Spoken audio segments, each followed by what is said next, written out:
যে কাকি আপনি কত জন্মের ভাগ্য সন্তান আপনি পেটে দিচ্ছেন, ওখানে গেছে আমি কিনবো না কাপড় চোপড়, ও কেনাবে দোকানদারা কইছে। এরকম ছেলে কয়েকজন আজকে দিনে ম্যাচ করে কাপড় নেছে হাইতে পারে নাই, হ্যাঁ তাই সে বদিকে দেয় ঘুমাইছে। শাশুড়িকে ভালো রাখি তাহলে আমার হাজবেন্ড ভালো থাকবে, ওই জন্য আমি আমার শাশুড়িকে ভালো রাখার চেষ্টা করেছি। প্রথম 6-7 মাস পুরোটা দম দিয়ে আমি চেষ্টা করেছি আমার শাশুড়ির খেদমত করা থেকে শুরু করে তার কাপড়টা পর্যন্ত আমি যে ধুয়ে দিতাম, নেড়ে দিতাম। এবার এএসপি পলাশ সাহার মা ও স্ত্রীকে নিয়ে অবাক করা তথ্য দিয়েছে তাদের পাশের ফ্ল্যাটের এক প্রতিবেশী। তার কথায় উঠে এসেছে শাশুড়ি নাকি পুত্রবধূ, কে আসল দোষী। ঢাকায় সে সময় শান্তিনগরে মা আর স্ত্রীকে নিয়ে ভাড়া থাকতেন এএসপি পলাশ সাহা। এই প্রতিবেশী জানান এমন শাশুড়ি তিনি জীবনেও দেখেননি। পলাশ ও তার স্ত্রীর মাঝে সবসময় দেয়াল হয়ে দাঁড়িয়ে থাকত শাশুড়ি। তারা সবসময় দেখত শাশুড়ির এমন কীর্তিকলাপ। পলাশ সাহার শান্তিনগরের এই প্রতিবেশী জানিয়েছেন, উনি আমার পাশের বাসার ভাড়া ছিল বেশ কয়েক মাস। শাশুড়ি অনেক বদনাম করত মেয়েটা ছিল অল্প বয়সী, পড়াশোনা শেষ করার আগেই তার বিয়ে দিয়ে দিয়েছে। মেয়েটার সাথে অনেক কিছুই করেছে তার শাশুড়ি।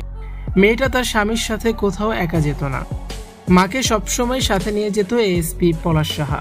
নতুন বিবাহিত কাপলের রুমে কি কোনো মা উকি দেয়? কিন্তু পলাশ সাহার মা উকি দিত, এটা ওনার বড় ছেলেকে ফোনে বলেছিল। তবে পলাশ সাহা মা আর স্ত্রীকে কখনো ব্যালেন্স করতে পারেনি। ছেলেটা বউকে প্রচন্ড রকমের ভালোবাসতো, আবার মাকেও খুব ভালোবাসতো। লিফটের সামনে বাসার দরজা খুললেই বেশ কয়েকদিনই দেখেছি দুজনের রোমান্টিক আলাপ শুরু করতে। লিফটের সামনে আলাপ করতো যেন তার মা না শোনে, তার মানে মায়ের আড়ালে কথা বলা লাগে তাদের।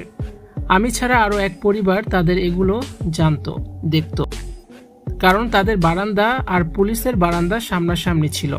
কিন্তু মাটা সারাক্ষণ জ্বালাতো এই অল্প বয়সী বউকে, সারাক্ষণ ছেলের সাথে সাথে থাকতো। নতুন কাপল একটু স্পেস দিত না, খুব খারাপ মানুষ। বউটা সবসময় হাসি খুশি থাকতো। একবার ছাদে গিয়ে ওনাকে ওনার বড় ছেলের সাথে কথা বলতে শুনেছি। উনি বউয়ের নামে অদনাম বদনাম করেই যাচ্ছেন, বউ জামাই শুয়ে থাকে, আরো অনেক কিছু এ ধরনের কথা বলছে। মহিলাটার প্রবলেম আছে, তিনি অনেক কথাই শোনায়। আমার ছাদে পূজার ফুল চুরি করতো সকালবেলা, এত মানা করলাম শুনতো না, প্রতিদিনই চুরি করত। পরে তার ছেলে পলাশ সাহার কাছে জানালাম, সেও বোকা টাইপের, মাকে কখনোই বারণ করেনি। তার 1 মাস পরে শান্তিনগরের বাসা ছেড়ে তারা রাজারবাগ চলে গিয়েছিল। ঢাকার নতুন পোস্টিংয়ে প্রথমে এখানেই আমাদের সাথে প্রতিবেশী হিসেবে ভাড়া ছিল এএসপি পলাশ সাহা।